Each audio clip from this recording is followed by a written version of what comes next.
Sa pagpapatuloy ng ating istorya, ang mga tao sa ibaba ay nagtinginan at nagsalita ng may alinlangan. Si Ye Junlin ba yun? Siya ba talaga ang master ng Misty Peak? Ngunit hindi ba't siya lamang ay nasa nascent soul stage? Hindi ba't ito ang magiging sanhi ng kanyang kapahamakan? Nagngangalit ang mga ngipin ni Chen Xiao habang siya'y napabulalas. Profound Heaven Sect, Ye Junlin, Ye Junlin. Ang ating bida ay tumawa ng may matinding pangungutya, at sa tonong puno ng hamon ay nagtanong, bakit ka ganyan? May malaki ka bang problema pangit? Sumiklab ang spiritual energy ni Chen Xiao, ang kanyang mukha'y nagdilim na parang mas madilim pa kaysa gabi. At sa tonong puno ng galit ay nagtanong, ikaw ba ang pumatay sa leader ng Wind Thunder Sect? Nanatiling walang pakialam ang ating bida, bahagyang ngumisi, itinuro ito at sinabing, ang tinutukoy mo ba ay yung tanga? Oo, naalala ko siya. Sinabi ng matandang lalaki na ang kanyang anak daw ay may pambihirang talento para maging immortal. Ikaw ba ang anak na tinutukoy niya? Habang tumatagos sa pandinig ni Chen Xiao ang mga salitang yon, nag-apoy siya sa kanyang galit, suminghal siya, puno ng puot at determinasyon, halos nagliliyab ang kanyang mga mata sa pagkasuklem, at buong lakas na idineklara, oo, ako nga ang anak niya. Ang ating bida ay nanatiling kalmado, ngunit may mapanuyang ngiti sa kanyang labi habang patuloy na nagdagdag ng apoy sa siga, sa malakas na boses, sumigaw siya, naku, ikaw pala ang anak ng tangang yon. Hindi na napigilan ni Chen Xiao ang kanyang galit, sumabog ito tulad ng isang bulkan, at sa boses na puno ng puot, sumigaw siya, ikaw, Ye Junlin, ililibing kita ng buhay. Bigla, sumugod ang Southern King, puno ng kumpiyansa sa hangaring magpakitang gilas sa harap ni Chen Xiao. Itinuro niya ang ating bida at buong yabang na sinabi, Holy Son, Chen, hayaan mo akong hulihin ang walang hiyang baliw na ito at iharap siya sa iyo. Itinaas niya ang kanyang pamalo, puno ng galit at determinasyon, at malakas na ipinahayag, maliit na tao, paano mo nagawang lapastanganin ang Holy Son, ngayon, magbabayad ka. Ngunit habang sumugod ang Southern King, tangan ang kanyang pamalo, biglang lumipad si Hong Chenny upang hadlangan siya. Subalit sa kanyang puso'y dama niyang hindi sapat ang bilis niya upang pigilan ito. Tiningnan siya ng Southern King mula ulo hanggang paa, at may bahid ng panunukso sa kanyang tinig. Sinabi nito, oh, saan ang galing ang magandang cutie na ito? Nasaktan ng husto ang damdamin ni Hong Chenny, kaya't sa isang iglap, nag-transform siya na parang isang mabangis at nakakatakot na demonyo. Sa galit na nag-aalab, inilabas niya ang kanyang pinakamalakas na ultimate killing move at buong lakas na sumigaw, mamatay ka na, baliw. Inilabas ni Hong Chenny ang nakakasindak na Blazing Lotus Mirage at pinakawalan ito patungo sa Southern King. Sa sandaling yun, nanlumo ang mukha ng Southern King, namutla ito na parang wala ng pag-asa, kasabay ng isang masakit at malagim na sigaw. Matagumpay niyang natamo ang 2 hakbang sa talaan ng hari ng impyerno. Ang matandang lalaki na may puting buhok, kasama ang iba pang naroroon, ay nanlumo sa kanilang nasaksihan. May takot na narinig ang bulalas. Isang tagapagsanay ng Divine Transformation ang napatay ng ganoon na lang, hindi ka panipaniwala. Sa parehong sandali, nagulat din si Ouyang Feng, tila napako sa kanyang kinatatayuan. Habang bumubulong, sinabi niya, kailan lang nagkaroon ng ganito kalakas na cultivator sa Wasteland Province? Tahimik siyang bumantong hininga. Nakakaramdam ng matinding kahihiyan, minsan inangkin ko ang titulo ng pinakamalakas sa lalawigan ng Wasteland, tunay ngang laging may mas dakila sa ibabaw ng kalangitan. Matapos makipagtunggali sa Southern King, si Hong Chenny ay lumipad patungo kay Ye Junlin at buong respeto'y yumuko, tinatawag siya ng master. Ang simpleng salitang yun ay nagdala ng pagkalito at pagkagulat kay Ouyang Feng at sa kanyang grupo. Lei Che, sino ang nagsabing nasa nascent soul lang si Peak Master Ye? Kailan pa naging posible na ang isang nascent soul ay makapag-alaga ng isang tagapagsanay ng banal na transformasyon bilang alagad? Lumabas kayo ngayon, pangako. Hindi ko kayo papatayin. Talagang napakalakas ng Profound Heaven Sect. Samantala, dali-daling nagtungo sina Su Chenzu, Yun Ian, at Zhao Dezu sa direksyon ng ating bida. Halata ang pagkabahala sa mukha ni Yun Ian habang buong tindi niyang sinabi, Junior Brother Ye, alam mo ba ang ginagawa mo? Yan ay ang Feathered Immortal Sect, tumakas ka na agad, kami na ang bahala, bibigyan ka namin ng oras.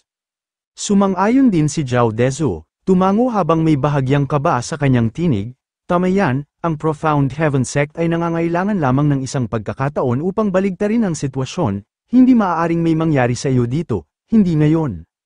Iwinagayway ng ating bida ang kanyang kamay, hindi pinansin ang bigat ng issue, habang may kumpiyansang ngiti sa kanyang labi, sa halip na mag-alala, nagbigay siya ng mapanuksong reassurance at sinabing, Sect Master, huwag kang mag-alala, ayos lang ako, hayaan mo akong ipakilala sa inyo ang bagong disipulo.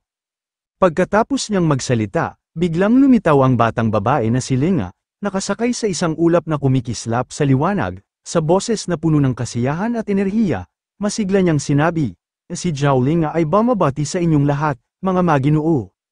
Sa patuloy na pagpapakilala ng ating bida, may bahid ng kumpiyansa sa kanyang tinig, sinabi niya, matapos kong malutas ang mga isyu sa Wei Kingdom, natagpuan ko ang isang tunay na kayamanan, ang batang babae na ito ay may pambihirang water spiritual roots, na bihira sa mundo, hindi lang yun, siya rin ang anak ng Wei Emperor, sa tingin ko, ang kanyang talento ay perpekto para sa Heaven Fragrance Peak.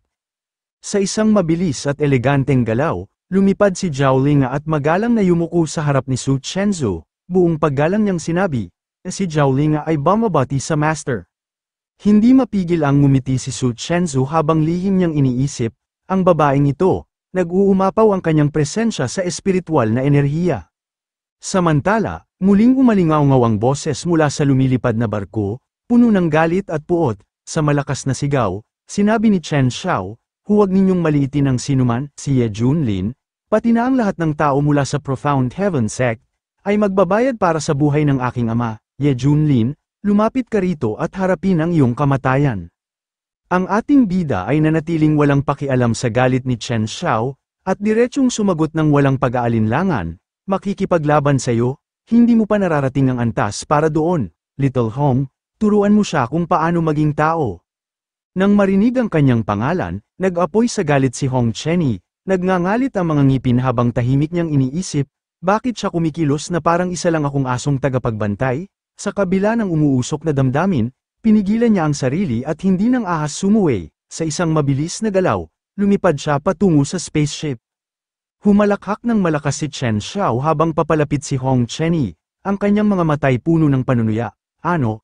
Takot ka ba, bakla? Hindi mo ba kayang harapin ang Holy Sun na ito? Pagkarinig nito, nag-apoy sa galit ang mga mata ni Hong Chenny, tinitigan niya si Chen Xiao ng matalim at sumigaw, hindi ako bakla, at para sa isang tulad mo, hindi na kailangang kumilos ang aking master. Nanlaki ang mga mata ni Chen Xiao, tila nagdududa habang tinititigan ang anyo ni Hong Chenny, sa isang mapanuksong tono, sinabi niya, sa lakas at ganda mo. Bakit ka pa nananatili sa isang maliit na sekta na naghihintay lang ng kamatayan? Sumuko ka na, at tiyak kung ang Feathered Immortal Sect ay magbibigay sa iyo ng buhay na higit pa sa inaasahan mo. Sa puntong ito, hindi na inintindi ni Hong Chenny kung malinaw ba sa iba ang kanyang kasarian, walang pakialam, sumigaw siya ng malamig, hindi ako interesado. Ngunit hindi pa rin sumuko si Chen Xiao, sa malambing ngunit mapang-akit na tono, sinabi niya, binibini, sigurado ka bang ayaw mong pag-isipan pa ito ng kaunti?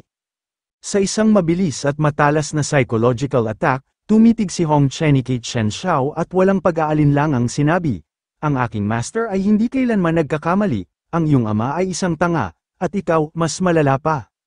Pagkarinig nito, sumiklab ang galit ni Chen Xiao, ang kanyang mga matay nag-apoy habang itinaas niya ang kanyang kamay, handang maglunsad ng isang mabagsik na atake, sa galit na tinig, sumigaw siya, sige, pagsisisihan mo ang pagtanggi sa akin, pumunta ka sa impyerno.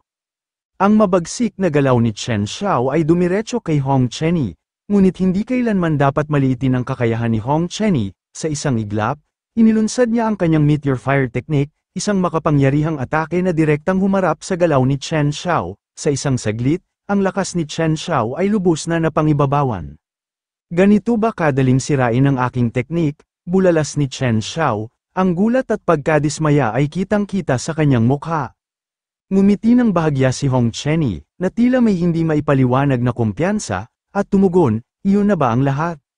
Ngunit nanatili si Chen Xiao sa kanyang kayabangan, tumitig kay Hong Chenny at buong kumpiyansang nagsabi, huwag kang masyadong magalak sa sarili mo, nasa simula pa lamang tayo. Sumugod si Chen Xiao, ang kanyang kapangyarihan ay nag-aalab habang inilunsad niya ang makapangyarihang Solar God Fist Technique, sa isang iglap, nagpakawala siya ng hindi mabilang na mga suntok, bawat isa'y naglalaman ng nakamamatay na lakas, na diretsyong tumarget kay Hong Chenny. Ang elder ng Feathered Immortal Sect ay banayad na hinimas ang kanyang balbas, sabay sambit ng papuri. Ang talento ng banal na anak ay tunay na walang kapantay, sa likas niyang katawang walang kamatayang araw, na pinaghalong biyaya ng kalangitan at makalangit na teknik, kahit ang isang bihasang dalubhasa sa pagsasanib ng katawan ay tiyak na mapaparam, lalo pa ang isang payak na nilalang sa antas ng banal na transformasyon. Sa isang iglap, nagliyab ang labanan nina Chen Xiao at Hong Chenny, punong-puno ng nakapapasong intensidad, madiin siyang sumigaw, hindi mo ako binibigyan ng pagpipilian.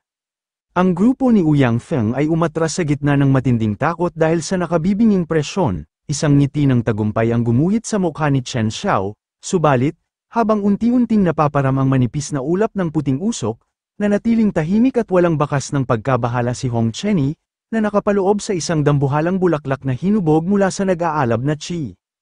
Namula ang mga mata ni Chen Xiao, punong-puno ng matinding pagkadismaya habang nakatitig, malalim na nagbubulong sa sarili. Hindi ito maaari, ang hirap niyang tanggapin ang katotohanan na ni bahagya ay hindi naapektuhan si Hong Chenny. Sa galit at kawalan ng paniniwala, sumigaw siya, hindi ko matatanggap ito, taglay ko ang kakayahang maging immortal, hindi ako pwedeng matalo sa parehong antas.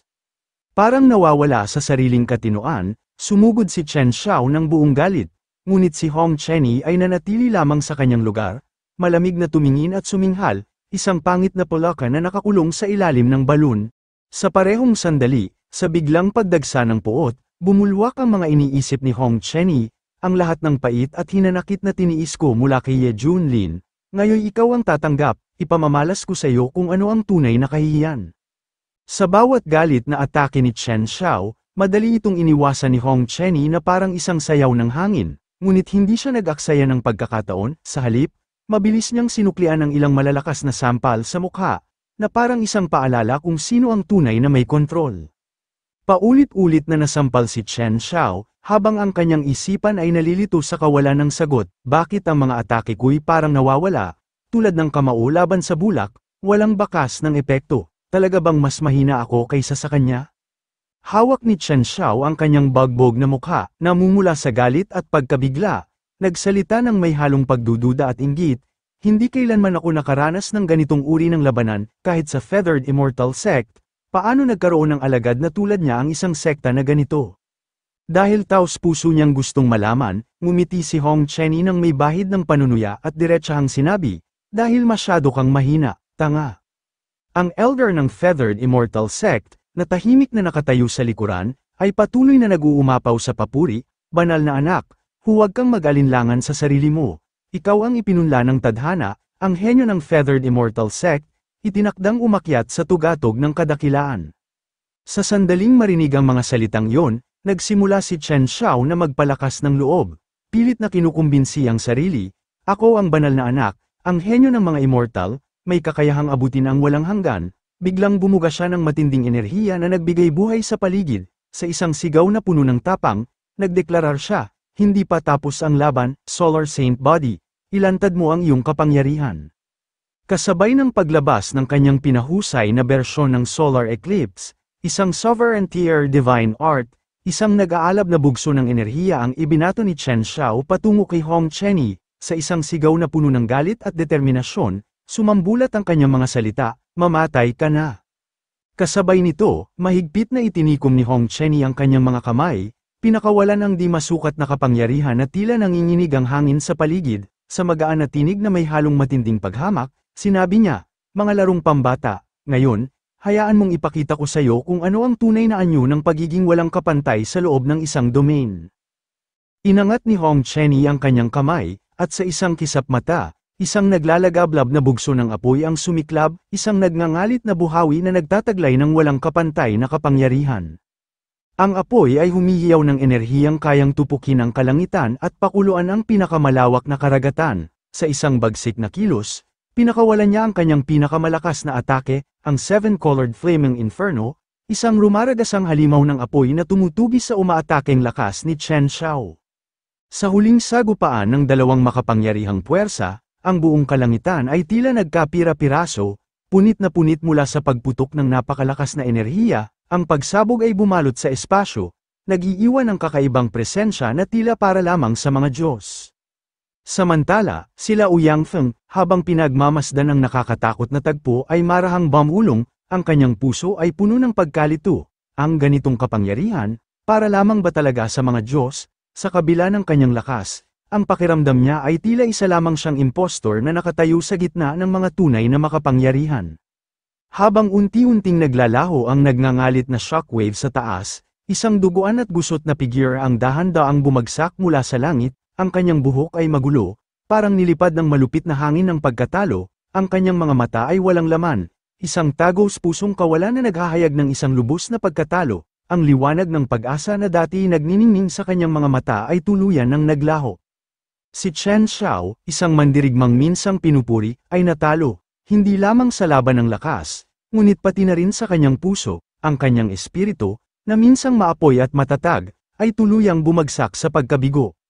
Si Hong Chenyi ay malamig na tumawa, ang kanyang mga mata ay naglalabas ng matinding paghamak, sa kanyang isipan, si Chen Xiao ay walang iba kundi isang kawawang payaso, isang puppet na walang saysay, madali niyang nilalaro sa kanyang mga palad. Samantala, si Yun Ian, na nanunood mula sa dikalayuan, ay hindi maikubli ang kanyang pagkamangha, pinagmamasdan ang nakakakilabot na kapangyarihan ng estudyante ni Ye Junlin, marahang sinabi niya, Ye Junior Brother, ang iyong estudyante ay tunay na malakas at kahanga-hanga. Agad namang lumapit si Hong Chenyi, magalang na nagkamay sa harap ng ating bida at nagsalita ng may paggalang, Master, mayroon pa po ba kayong iba pang gustong ipag-uutos? Ngumiti ang ating bida, ang kanyang mga mata ay nagpapakita ng malinaw na kasiyahan habang sinabi niya, ang iyong pagganap ngayon ay talagang kahanga-hanga. Tumigil siya saglit, na tila pinapalalim ang bigat ng kanyang mga salita, bago nagpatuloy, ngayong gabi, bibigyan kita ng espesyal na pagkain bilang gantimpala. Sa di kalayuan, mabilis na lumapit ang isang elder mula sa Feathered Immortal Sect upang tulungan si Chen Xiao. Pagkatapos niyang inumin ang isang makapangyarihang healing pill, unti-unting gumaling ang kanyang sugatang katawan, ang mga malubhang sugat ay mabilis na naghilom, at ang magulong aura na bumalat sa kanya ay nag-stabilize. Ngunit kahit na naibalik ang kanyang katawan, nanatili ang kanyang espiritu sa isang malabo at sirang estado. Ang kanyang mga mata ay malayo, puno ng kawalang pag-asa, habang paulit-ulit niyang binibigkas sa pagitan ng mga buntong hininga, natalo ako, para bang ang pagkatalo na ito ay hindi lamang sa laban, kundi pati na rin sa kanyang sariling diwa. Ang espiritu ni Chen Xiao ay lubos na nasira, ang kanyang presensya ay parang anino ng kung sino siya dati, sa tabi niya ay tumayo si Elder Yan, ang kanyang mga mata ay puno ng sakit at pagkabahala, tila iniinda ang kahinaan ng Holy Son. Bigla siyang sumigaw ng malakas, ang kanyang boses ay puno ng kakaibang awtoridad na umalingaw-ngaw sa paligid, Holy Son, bumangon ka na. Si Chen Xiao ay nagngangalit ng kanyang mga ngipin, pilit na nagpumiglas na magsalita sa gitna ng sakit at kahihiyan, Elder Yan, natalo ako, hindi ako ang kampyon sa larangang ito, nadala ko ang kahihiyan sa Feathered Immortal Sect, ang kanyang boses ay puno ng lungkot, waring nagdadala ng bigat ng mundo. Tahimik na tumingin si Elder Yan sa kanya, ang kanyang mga mata ay puno ng kahinahunan ngunit naglalabas ng matatag na karangalan, sa mahinaong boses, puno ng tiwala, sinabi niya, Holy Son, hindi mo kailangang sisihin ang iyong sarili ng ganito, ang iyong landas ay malayo pa sa katapusan, mayroon ka pa ring maliwanag na kinabukasan, ikaw ang may celestial talent, ikaw ang aming pag-asa. Sa kabila ng kanyang panatag na salita, ang puso ni Elder Yan ay nanatiling mabigat. Ang kanyang pagkabalisa ay hindi maitago, ang kanyang tingin ay dumaan kay Chen Xiao, na may malabo at nagugulumihanan pang ekspresyon, isang buntong hininga ang kumawala mula sa kanya. Puno ng inanakit, nasaktan mo ang banal na anak ng Feathered Immortal Sect, kailangang maayos ang usaping ito, may isa sa inyo, lumusab at durugin ang mga barbarong ito mula sa Wasteland Province. Sa sandaling matapos siyang magsalita, lahat ang mga elders ng Feathered Immortal Sect ay naglabas ng napakabigat na aura. Ang bawat isa, ay nasa antas ng Integration Realm, ay nagpakawala ng kapangyarihang parang dumudurog sa espasyo, nagpapahayag ng kanilang di matatawarang lakas, bigla na lang sumulpot ang isang elder, kusang naghandog ng kanyang sarili, halos mamuuang apoy sa kanyang tingin, maningning ang mga mata, puno ng nag-aalab na galit. Sa kabilang panig, ang mga miyembro ng Hanging Temple ng Buddha State at Spirit State ay biglang nagbago ng ekspresyon, ang kanilang mga mata ay malinaw na nagpakita ng pangamba. Nang makita ang sitwasyong wala silang kakayahang maliitin, sa sandaling yun, Isang tensyon ang bumalot sa lugar, na para bang ang panahon ay tumigil sa bigat ng kapangyarihan sa paligid. Pagkatapos, isang elder ang tahimik na lumabas sa himpapawid mula sa hanay ng Feathered Immortal Sect, ang kanyang figura ay kumislap, waring isang ilaw sa gitna ng dilim. Sa sandaling yun, isang napakabigat na aura ng mid-stage integration realm ang sumabog mula sa kanya. Pinakipot ang espasyo at pinuno ang buong lugar ng presensya na nagpapabigat sa lahat ng naruroon. Sa gilid, si Hong Chenny ay lumapit, ang kanyang mukha ay puno ng pag-aalala. Bumantong hininga siya bago mahina niyang sinabi, "Master, sa ilalim ng ganitong sitwasyon, natatakot ako na hindi ko na ito mapipigilan." Ngumiti ang ating bida, isang malamig ngunit kalmadong tingin ang lumabas mula sa kanyang mga mata. Sa tahimik ngunit makapangyarihang tono, sinabi niya, "Ayos lang, hayaan mo akong bahala." Pagkatapos magsalita, ang ating bida ay dahan-daang humakbang pasulong, ang kanyang presensya ay nagbago, naglalabas ng nakakakilabot na momentum na tila isang malakas na buhawi na palm unit sa espasyo, ang kanyang kapangyarihan ay damaloy na parang alon ng kaguluhan. Samantala sa di kalayuan, ang lalaking matanda na may puting buhok, ay napawika habang di makapaniwala nang makita nila ang ating bida nang maglabas ito ng aura ng isang body integration realm, ang pinunong tagapagsanay ng sekta ng malalim na langit, si Ye Junlin, ay nasa antas ng body integration realm, hindi pa ito kailanman nangyari sa Wasteland Province. Hala, si Ye Junlin, ang pinakamalakas na master ng Profound Heaven Sect, umabot na sa body integration stage. Grabe, parang di totoo, paano na lang kalaban yan? Samantala, si Ouyang Feng ay halos hindi mapigilan ang kanyang kagalakan, ang kanyang mga mata ay nanlaki habang napabulalas, halos hindi makapaniwala. "Hey, akala ko yung disciple lang ni Pickmaster Ye ang sampal sakin, ngayon Heavenly Lord pa pala siya, at ako, nagmalaki pang number 1 daw ako sa Wasteland Province." Katawa-tawa talaga ako. Sa kabilang banda, ang elder ng Feathered Immortal Sect na may mga matang nanlilisik, at malamig na paghamak habang naghahanda sa kanyang pag-atake at nagwika, "Integration realm lang pala, kahit saang realm pa yan, wala kang laban sa akin." Pagkatapos niyang magsalita, biglang lumitaw ang isang napakalaking kamay, kumikinang ng maliwanag sa pula at puting liwanag na tila sumasaklaw sa kalawakan. Ang aura nito ay nagdadala ng sinaunang lungkot, puno ng kapangyarihan na tila kayang durugin ang lahat ng nakaharang. Kasabay nito ang elder ay nagwika, "Nilapastangan niyo ang banal na anak, kayong mga barbaro mula sa liblib na lalawigan, lahat kayo'y mamamatay."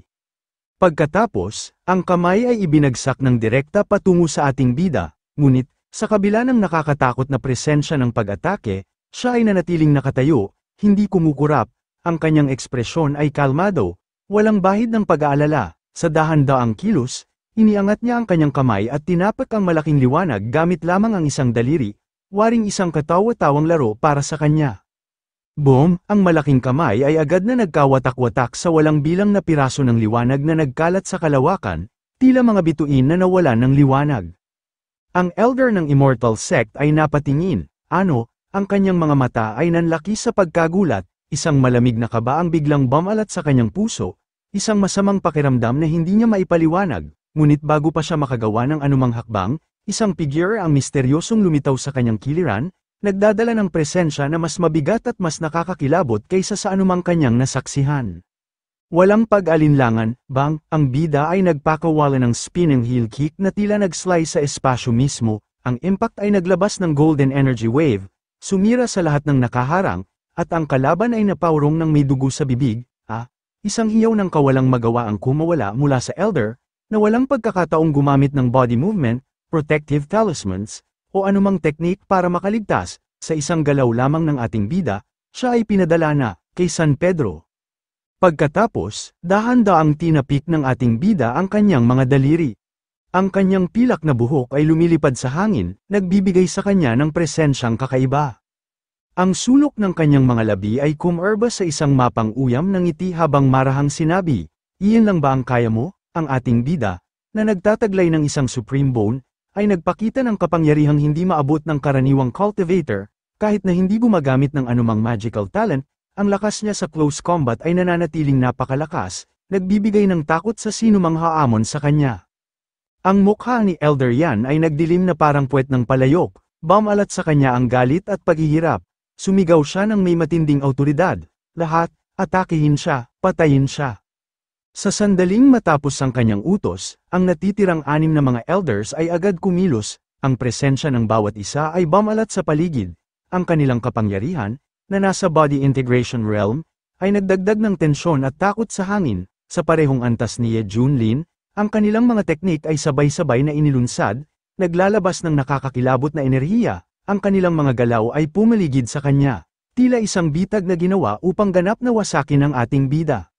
Sa sandaling yun, isang napakalaking Dharma manifestation ang biglang lumitaw sa likuran ng ating bida, nagningning na parang isang makapangyarihang hari. Ang presensya nito ay naglabas ng nakakatakot na presyon na nagparamdam sa lahat ng nilalang ng matinding kaba at takot, waring nag-iwan ng marka sa hangin ng awtoridad.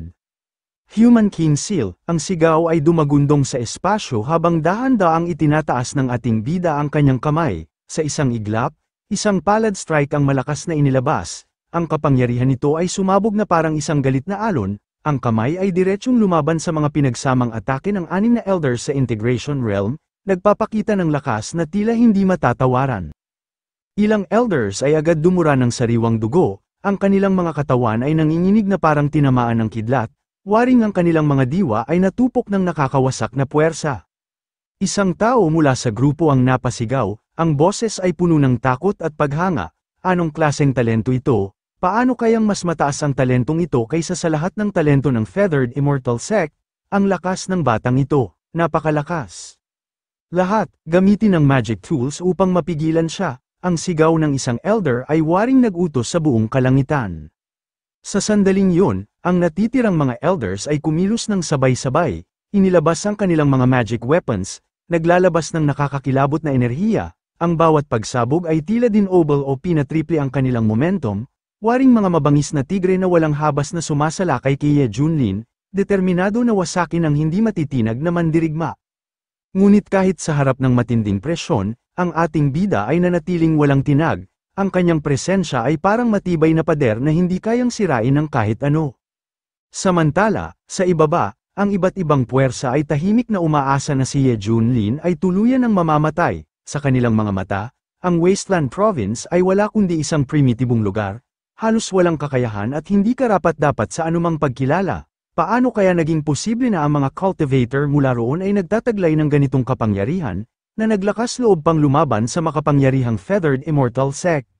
Amataba, maawa kayo, ang ating tagapagligtas ay nasa matinding panganib, wika ni Jing Chan, ang master ng Hanging Temple Pagoda, sa malamig ngunit kalmadong tinig, ang kanyang presensya ay bumalat sa paligid, may halong dignidad at awtoridad na nagpakalma ng mga maliliit na alon ng tensyon sa paligid. Ang kanyang mga kamay ay nakadikit, parang nagbabasa ng mga banal na kasulatan, naglalabas ng presensya na tila nagdadala ng makalangit na katahimikan. Sa ilalim ng kanyang pamumuno, ang grupo ng 5 pangunahing puwersa ay tila naghintay ng direksyon, handang kumilos sa utos ng isang matatag na leader. Nakita ito ni Zhu Tianai, ang young master ng Zhu family, na bahagyang kumerba ang kanyang mga labi, ang kanyang ngiti ay mapang-uyam, puno ng hindi may lihim na paghamak habang tinitingnan ang eksena sa harap niya. Sa malamig at matalim na tono, marahang sinabi niya, ang matandang monghe na ito, napaka-hepokrito. Sa parehong sandali, hindi maganda, si Ye Junior Brother ay nasa panganib, ang sigaw ni Yun Ian ay nag-umapaw sa pag-aalala, naglalaman ng pagkabahala na tumago sa puso ng iba pang mga kapwa cultivator. Ang kanilang mga mukha ay puno ng takot habang nagtipon-tipon, ang kanilang mga mata ay nakatuon kay Ye Junlin, puno ng kaba sa kanyang kalagayan. Sa gitna ng kaguluhan at takot ng mga tao, si Hong Chenny lamang ang nanatiling walang emosyon, waring ang kaguluhan sa paligid ay hindi maabot ang kanyang diwa, tahimik niyang narinig ang ingay ng mga tao, ngunit imbis na maapektuhan, isang malamig na pagtawa ng paghamak ang kumawala mula sa kanya. Sa kanyang isipan, lumitaw ang mapanghamak na pag-iisip, ano ba ang alam ninyong mga langgam, mula nang masaksihan ko ang pambihirang kakayahan ng baliw na si Ye Junlin sa Wei Kingdom, isang bagay ang naging malinaw sa akin, ang taong ito ay hindi lamang malakas, siya ay nagtatago pa ng tunay na kapangyarihan na higit pa sa inyong kayang isipin. Ang ating bida, na napapalibutan ng 6 na malalakas na Body Integration Realm Warriors, ay gumalaw na parang wala siyang iniintinding banta. Ang bawat hakbang niya ay punong-puno ng kumpiyansa, waring ang bigat ng laban ay hindi umaabot sa kanya, ang kanyang presensya ay tahimik, ngunit nakakakilabot, na nagpapakita ng lakas na hindi madaling maabot. Kung ganito lang, hayaan niyo akong magpakita ng isang galaw, malamig na sabi ni Ye Junlin. Ang kanyang boses ay may bahid ng kumpiyansa at awtoridad, ang sulok ng kanyang mga labi ay bahagyang kumerba pataas, nagdadala ng isang mapanghamong ngiti na tila naglalabas ng nakakakilabot na panunuya. Ang kanyang mga mata ay kumislap ng matalas na liwanag, puno ng determinasyon at lakas, dahan-dahan niyang itinuro ang sumisiglang magical energy sa loob niya. Mga stream ng spiritual energy na nagsimulang maghalo, lumilikha ng kapangyarihang hindi maabot, ang lahat ng enerhiya ay tumutok sa supreme bone sa kanyang dibdib, nagpapakita ng isang aura na higit pa sa ordinaryo, na tila naghahanda ng isang galaw na magpapalit ng landas ng laban. Biglang sumabog ang isang napakalakas na holy light mula sa kanyang dibdib, kumikinang ng napakaliwanag, parang pagsikat ng araw sa gitna ng dilim, ang sinag nito ay umabot sa kalangitan, nagpapakita ng isang walang kamatayang liwanag na tila nagsilbing inspirasyon sa paligid. Ano ba ang nangyayari? Ang sigaw ng takot ay kumalat sa paligid, hindi mabilang na mga cultivator ang nanginginig, ang kanilang mga mukha ay puno ng hindi matukoy na pighati, ang kanilang mga puso ay punong-puno ng kaba, waring ang kanilang diwa ay hinayla sa bingit ng kawalang pag-asa.